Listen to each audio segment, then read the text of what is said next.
은혜 받으실 하나님의 말씀 누가복음 24장 1절로 12절입니다. 신약성경 139쪽 누가복음 24장 1절로 12절 한 목소리로 봉독하시겠습니다. 1절입니다. 안식 후 첫날 새벽에 이 여자들이 그 준비한 향품을 가지고 무덤에 가서 돌이 무덤에서 굴려 옮겨진 것을 보고 들어가니 주 예수의 시체가 보이지 아니하더라. 이로 인하여 근심할 때에 문득 찬란한 옷을 입은 두 사람이 곁에 섰는지라. 여자들이 두려워 얼굴을 땅에 대니 두 사람이 이르되 어찌하여 살아있는 자를 죽은 자 가운데서 찾느냐. 여기 계시지 않고 살아나셨느니라. 갈릴리에 계실 때에 너희에게 어떻게 말씀하셨는지를 기억하라. 이르시기를 인자가 죄인의 손에 넘겨져 십자가에 못 박히고 제3일에 살아나야 하리라 하셨느니라 한데, 그들이 예수의 말씀을 기억하고 무덤에서 돌아가 이 모든 것을 11사도와 다른 모든 이에게 알리니, 이 여자들은 막달라 마리아와 요한나와 야고보의 모친 마리아라. 또 그들과 함께한 다른 여자들도 이것을 사도들에게 알리니라. 사도들은 그들의 말이 허탄한 듯이 들려 믿지 아니하나 베드로는 일어나 무덤에 달려가서 구부려 들여다보니 세마포만 보이는지라. 그 된 일을 놀랍게 여기며 집으로 돌아가니라. 아멘. 기독교는 예수 그리스도의 동정녀 탄생, 십자가 대속의 죽으심과 부활, 하늘로 승천하셔서 하나님 보좌 우편에 계시다가 때가 참에 심판의 주로 다시 오실 재림의 주님을 믿는 신앙입니다. 불신자 중에는 예수님의 탄생에 대해서는 워낙 대세니까 이제 믿는다 하면서 부활은 믿을 수가 없다, 그렇게 생각하는 사람들이 있습니다. 죽은 사람이 육체적으로 부활한다는 사실에 대해서 이성적으로 이해할 수가 없기 때문에 그렇습니다. 그러나 성경에는 예수님의 부활이 실제로 있었던 역사적 사실이라는 많은 증거가 있습니다. 누가복음 24장에는 유독 두 사람이라는 표현이 자주 나오는데, 이 2라는 숫자는 신명기 19장 15절에 의하면 증인의 최소 단위였습니다. 우리가 고위직 인사 청문회 증인 선서하는 장면을 이제 자주 보는데, 그보다 원조가 법정에서의 증인 선서이고 양심에 따라 숨기거나 보태지 아니하고 사실 그대로 말하며 만일 거짓말을 하면 위중의 벌을 받기로 맹세합니다. 증인 아무개, 이렇게 선서하는 것으로 알고 있습니다. 누가는 어떻게 제자들이 부활의 증인이 되었는가에 초점을 맞추고 있습니다. 그 대답은 일관되게 제자들조차 처음에는 예수님의 부활을 믿지 못했지만 증인들의 증언으로 결국은 믿게 되었다는 것입니다. 만남, 기도, 신문, 십자가, 고백이라는 수식어 없는 짧은 제목으로 누가복음 22장, 23장을 중심으로 고난주간 새벽 시간을 묵상하며 보냈습니다. 여기에 오늘 부활절에는 누가복음 24장에 증인이 들어가야 전체 그림이 완성이 됩니다. 예수님의 부활은 역사적 사건입니다. 안식일이 지난 새벽에 여인들이 향품을 가지고 무덤으로 갑니다. 안식 후 첫날은 현재의 주일을 이제 가리키는 말씀이고, 역사상 최초의 주일로서 주일 성수의 기원이 되었습니다. 곧 안식일은 하나님의 창조를 기념하는 날이라면 주일은 그리스도의 재창조, 구속사적 기념일이라고 할 것입니다. 예수님은 금요일 오후 3시에 죽으셨고 안식일 직전이라 서둘러 장례를 치르느라 이제 이날은 장례일까지 포함하면 부활하신 날은 3일째 되는 날입니다. 시신에 향유를 바르는 목적은 1차적으로 아열대성 이제 고온 날씨에 시신이 급히 부패해서 악취 풍기는 것을 줄이기 위해서 매우 일찍이 해돋을 때 무덤으로 달려갔을 것입니다. 연약한 여성들이 아직 어두운 새벽에 반역자, 신성 모독자로 정죄된 죄수의 무덤을, 그것도 무장 군인들이 굳건히 지키고 있는 그곳에 간다는 것 쉽지 않은 일이었을 것입니다. 예수님의 경우에 안식일 직전 금요일 오후 3시에 돌아가셨고 해질녘부터 안식일이 시작되니까 서너 시간 후에 시작될 안식일 전에 급히 장례를 치러야 했으므로 향유 바를 시간이 없었고, 그래서 여인들이 향유를 바르려고 늦게라도 서둘러서 무덤을 찾아간 것입니다. 전염병과 전사를 제외하면 이스라엘은 매장을 원칙으로 했고 죽은 당일 적어도 24시간 안에 매장을 하는데, 매장 전에는 시신을 씻고 향유를 발랐습니다. 시신을 천으로 감싸거나 수의를 입히기도 했습니다. 장례 절차는 남자는 남자만 염을 할 수가 있었고 여성들은 남녀를 다 할 수가 있었습니다. 사형 판결을 내린 로마 총독 빌라도는 유대 종교 지도자들의 요청에 따라서 무덤 입구에 큰 돌을 굴려서 인봉하게 하고 경비병들을 배치해서 지키게 했습니다. 여인들이 막상 도착해 보니 향유를 바를 시신이 없었고 무덤 입구에 돌도 옮겨져 있었습니다. 이스라엘은 예나 지금이나 매장을 선호하지만 지형상 흙무덤이 쉽지 않고 동굴 무덤이 많은데, 동굴 무덤을 막는 돌은 주로 사각형이지만 부자의 무덤일 때 사진처럼 원형일 수도 있었습니다. 여인들은 무덤 입구를 막은 큰 돌이 옮겨 있는 것을 목격했고 이것은 무덤 안에 무슨 일이 발생했다는 사실을 알려주는 결정적인 단서입니다. 여인들은 무덤에 예수님의 시신이 없는 것을 확인했고 무덤이 비어있는 것은 여러 가지로 해석될 수가 있었을 것입니다. 누군가 시신을 가져갔다고 생각할 수가 있습니다. 역사는 사실 여부에 따라 그 진실이 결정되고 예수님의 부활은 빈 무덤에서 출발을 합니다. 안식 후 첫 이른 새벽에 여인들이 향품을 바르려고 무덤에 갔을 때 예수님은 이미 부활하셨고 무덤은 비어있는 놀라운 일을 경험을 합니다. 시신에 바를 향품을 준비해서 무덤으로 갔다는 말을 통해서 이 여성들이 예수님의 부활 예고를 믿지 않았구나 하는 사실을 알 수가 있습니다. 그런 여성들이 역사적인 부활의 첫 목격자가 된 것입니다. 당시 유대 사회에서 법정 증인으로 신뢰받지 못했던 여인들이 부활의 증인이 된 것은 아이러니라고 할 수가 있습니다. 시신이 있던 곳에 세마포만 개어져 있고 예수님 대신 두 천사가 있었습니다. 이사야서 53장의 예언이 성취된 것으로 예수님 자신도 마태복음 12장 40절을 보면 요나가 밤낮 사흘 동안 큰 물고기 뱃속에 있었던 것 같이 인자도 밤낮 사흘 동안 땅속에 있으리라, 이렇게 말씀을 하신 바가 있습니다. 예수님의 부활은 사흘 만에 다시 살아나실 것을 예언하신 대로 이루어진 성경적 사건이 분명합니다. 예수 부활은 빈 무덤이라는 움직일 수 없는 증거와 한 사람이 아니라 복수의 여성 증인들이 확실히 증언한 역사적 사실이다. 여러분 믿으시기를 바랍니다. 예수님의 부활은 무엇보다 예언의 성취였다는 사실이 중요합니다. 여인들은 처음에 시신이 도난당했다고 생각을 하고 근심했습니다. 그때 찬란한 옷을 입은 두 사람이 나타납니다. 24장 23절에 가면 이들 두 사람이 사람이 아니고 천사라고 밝히고 있습니다.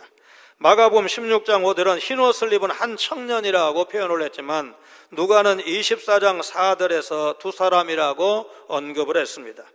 요한은 요한복음 20장 12절에서 흰 옷 입은 두 천사가 예수의 시체에 누웠던 곳에 하나는 머리편에 하나는 발편에 앉았더라. 구체적으로 두 천사가 어떤 모습을 하고 있는지를 묘사하고 있습니다. 24장 5절을 보면 여인들은 천사들을 보고 두려워서 얼굴을 땅에 댔다고 했습니다.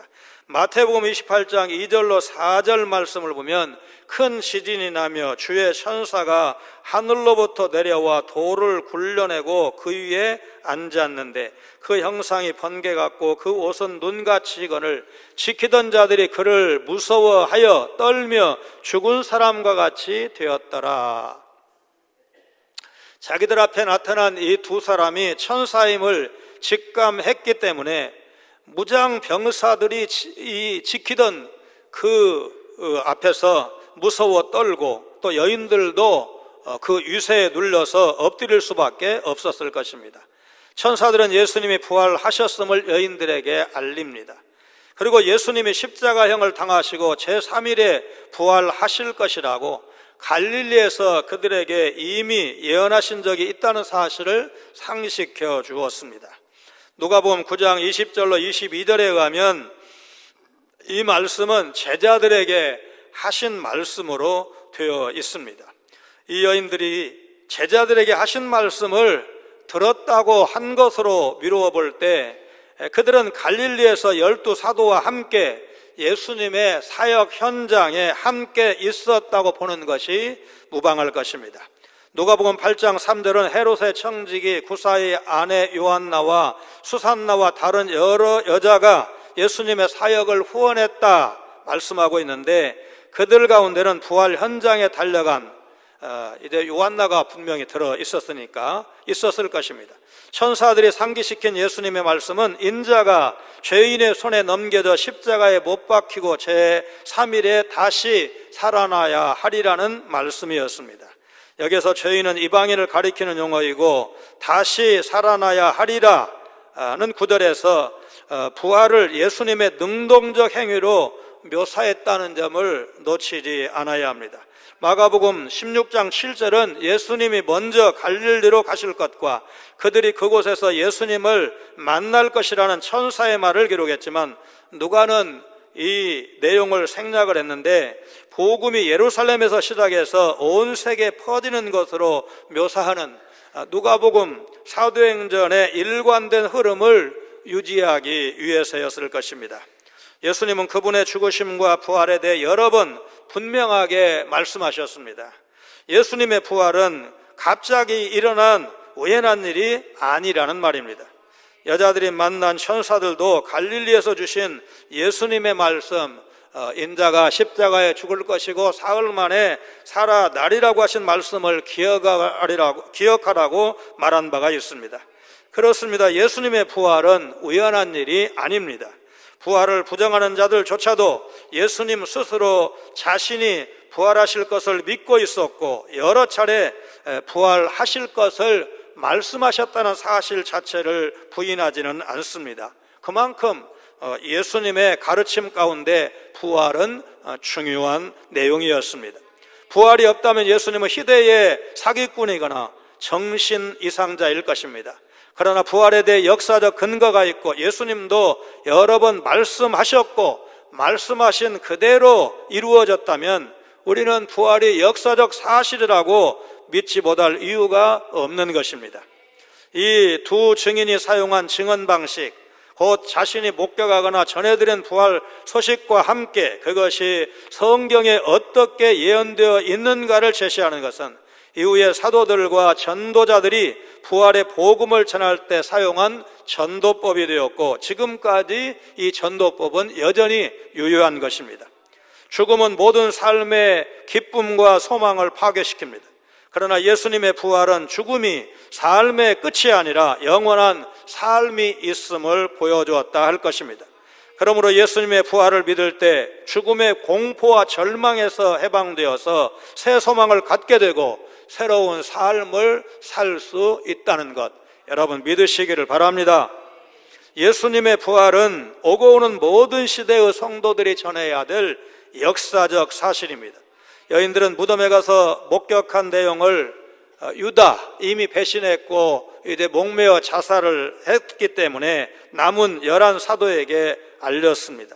누가는 10절에서 이 여인들이 막달라 마리아, 요한나, 야고보의 모친 마리아라고 신원을 밝히고 있습니다.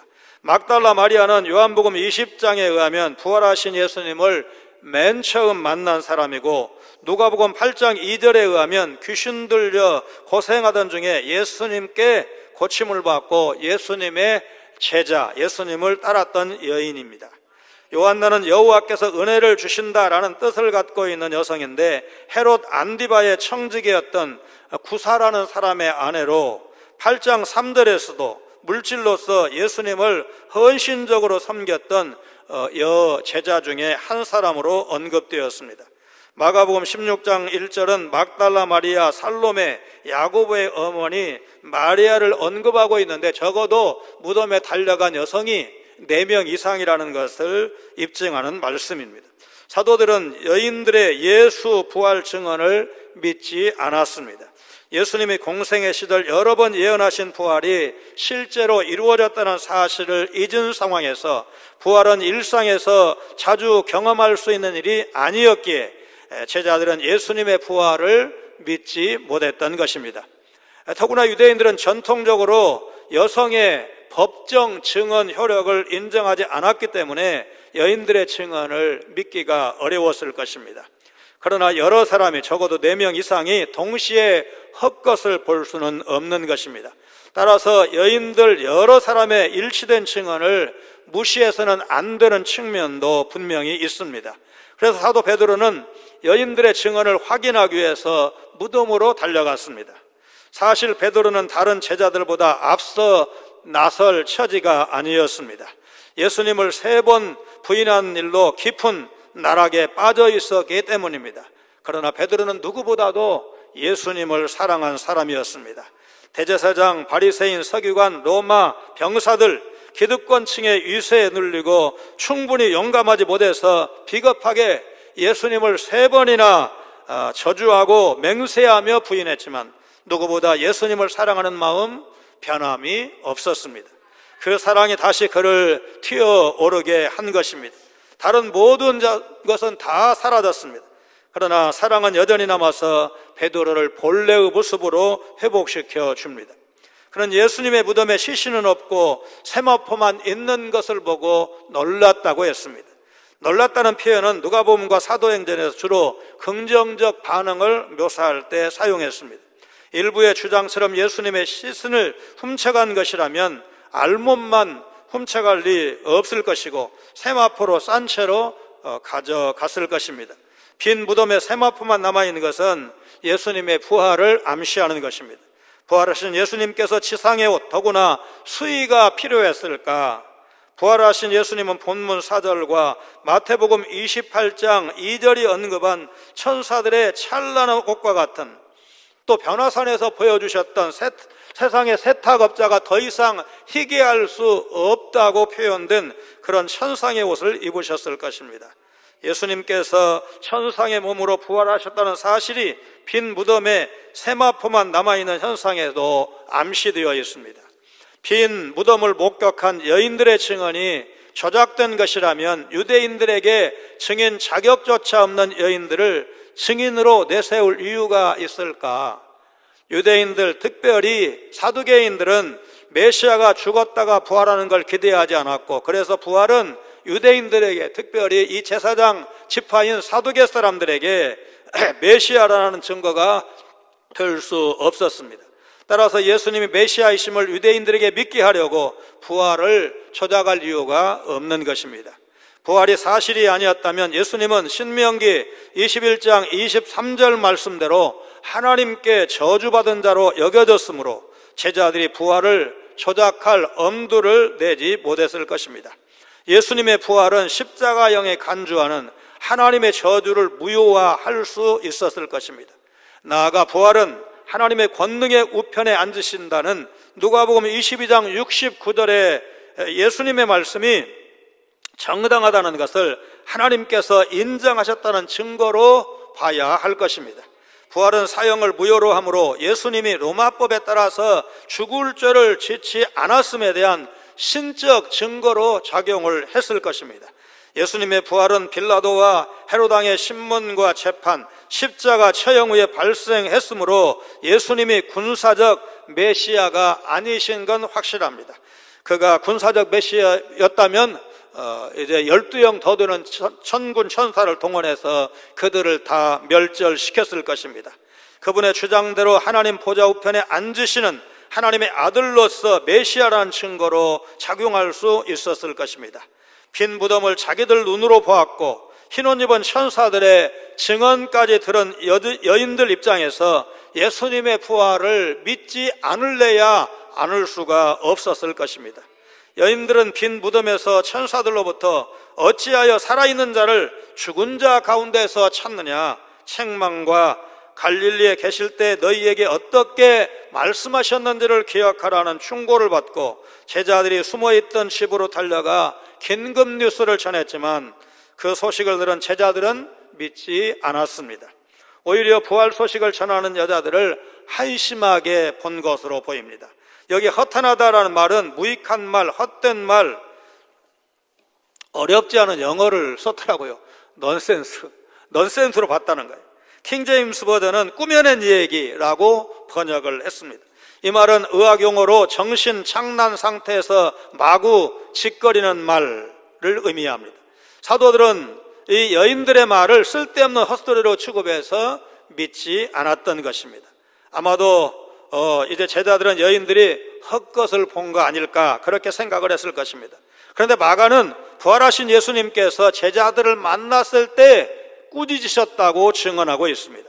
마가복음 16장 14절 말씀 같이 읽습니다. 그 후에 11 제자가 음식 먹을 때에 예수께서 그들에게 나타나사 그들의 믿음 없는 것과 마음이 완악한 것을 꾸짖으시니 이는 자기가 살아난 것을 본 자들의 말을 믿지 아니함일러라. 예수님은 부활 소식을 듣고도 믿지 못한 제자들을 꾸짖으셨습니다. 예수님이 제자들에게 원하시는 것은 부활에 대한 주님의 말씀을 기억하고 부활을 전한 이 여인들의 증언을 듣고 믿는 것이었습니다. 그들이 예수님의 말씀을 이제 앞으로 전해야 될 복음의 증인들이 될 사람들인데 이 여성들의 복수에 적어도 4명 이상의 증언을 믿지 않았기 때문에 꾸짖으신 것입니다. 우리는 부활하신 예수님이 의심 많은 도마에게 하신 말씀을 꼭 기억해야 됩니다. 요한복음 20장 29절 같이 읽습니다. 예수께서 이르시되 너는 나를 본고로 믿느냐? 보지 못하고 믿는 자들은 복되도다 하시니라. 여러분, 우리가 예수님의 부활이 사실이라고 담대히 전할 때 사람들도 우리의 부활 증언을 아멘 하면서 받아들일까요? 그렇지 않을 것입니다. 그러나 우리가 예수님의 부활을 확신하는 이상 여러분 어떻게 이 부활을 전하지 않을 수가 있겠습니까? 여러분, 우리는 반드시 부활의 복음을 전해야 합니다. 이것이 이 세상의 복음이고 유일한 소망이기 때문에 그렇습니다. 세상이 거부하고 조롱해도 부활의 복음 전해야 합니다. 예수 부활 소식을 들은 누군가는 이 복음을 믿을 것이고 예수님을 주님으로 고백하게 될 것입니다. 예수님의 제자들이 예수 부활을 확인하고 이 부활의 복음을 전하다 감옥에 가고 매를 맞고 순교의 제물이 되었습니다. 부활신앙이 있었기 때문에 그 두려웠던, 그래서 도망가고 숨었던 그 제자들이 놀랍게 변화된 것입니다. 사도행전 2장 29절로 32절, 35절로 36절입니다. 그는 선지자라 하나님이 이미 맹세하사 그 자손 중에서 한 사람을 그 위에 앉게 하리라 하심을 알고 미리 본고로 그리스도의 부활을 말하되 그가 음부에 버림이 되지 않고 그의 육신이 썩음을 당하지 아니하시리라 하더니 32절 같이요. 이 예수를 하나님이 살리신지라 우리가 다 이 일의 증인이로다. 내가 내 원수로 내 발등상이 되게 하기까지 너는 내 우편에 앉아있으라 하셨도다 하였으니 그런즉 이스라엘 온 집은 확실히 알지니 너희가 십자가에 못 박은 이 예수를 하나님이 주와 그리스도가 되게 하셨느니라 하니라. 예수님이 부활하신 그 날과 사도 베드로가 오순절에 이 설교를 한 날은 예수님이 부활 후에 40일 동안 천국 복음을 증거하시다가 승천하셨기 때문에 대략 얼마 지난 겁니까? 40일 정도 지난 겁니다. 그리고 열흘 동안 기도하다가 오순절에 성령이 강림하셨기 때문에 사실 며칠, 그러니까 50일은 넘지 않는 거예요. 왜냐하면 성령 강림은 오순절이잖아요. 그러니까 50일이니까 40일에서 50일 그 사이에 이 설교를 했는데, 여러분 40일 전에 베드로가 어떤 사람이었습니까? 예수님을 저주했습니다. 모른다고 했습니다. 그러니까 자신의 결백을 좀 대제사장 이쪽 기득권층에게 믿도록 하기 위해서 너무 과도하게 예수님을 부인했고 그런 비겁한 사람이었습니다. 그런데 지금 상황이 달라지지 않았는데 40일 후에 이렇게 담대하게 복음을 증거하는 믿음의 사람이 된 것입니다. 스데반 집사는 부활 예수를 전하다 죽었습니다. 사도행전 7장 52절 53절 같이 읽습니다. 너희 조상들이 선지자들 중에 누구를 박해하지 아니하였느냐? 의인이 오시리라 예고한 자들이 그들이 죽였고 이제 너희는 그 의인을 잡아준 자요 살인한 자가 되나니 너희는 천사가 전한 율법을 받고도 지키지 아니하였도다 하니라. 스데반 집사가 너희는 의인 예수를 죽인 살인자야, 이렇게 직설적으로 설교를 했는데 그렇게 설교한 결과 어떻게 되었습니까? 사도행전 7장 59절 60절 같이 읽습니다. 그들이 돌로 스데반을 치니 스데반이 부르짖어 이르되 주 예수여 내 영혼을 받으시옵소서 하고 무릎을 꿇고 크게 불러 이르되 주여 이 죄를 그들에게 돌리지 마옵소서, 이 말을 하고 자니라. 나중에는 이 스데반 집사의 순교 현장에 핍박자의 한 사람으로 스데반 죽이자고 찬성 투표를 했던 사울도 부활하신 예수님을 만나서 스데반 집사가 전하다가 순교당한 바로 그 복음, 예수 부활의 복음을 전하다가 온갖 고난을 겪고 마침내 순교했습니다. 고린도후서 11장 23절 이하의 말씀입니다. 같이 읽습니다. 그들이 그리스도의 일꾼이냐 정신없는 말을 하거니와 나는 더욱 그러하도다. 내가 수고를 넘치도록 하고 옥에 갇히기도 더 많이 하고 매도 수없이 맞고 여러 번 죽을 뻔하였으니. 그런데 사도 바울이 사도행전에서 뭐라고 설교를 합니까? 갇힌 것 외에는, 지금 사도 바울이 죄수가 되었는데 내가 죄수가 된 것 외에는 각하도 나와 같이 되기를 원하나이다. 지금 자신을 재판하는 재판장에게 내가 죄수 되는 거, 이거 갇힌 거 빼놓고는 나처럼 부활신앙을 믿으라고, 예수가 구주라는 것을 믿으라고 담대하게 복음 증거하는 것을 보여주고 있습니다. 예수님의 부활로부터 2000년이 지난 오늘 우리가 부활을 믿을 수 있는 이유는 부활을 목격했거나 과학적으로 증명됐기 때문이 아닙니다. 부활을 체험했기 때문은 더더욱 아닙니다. 우리가 부활을 믿는 이유는 주님의 말씀을 기억하고 있기 때문입니다.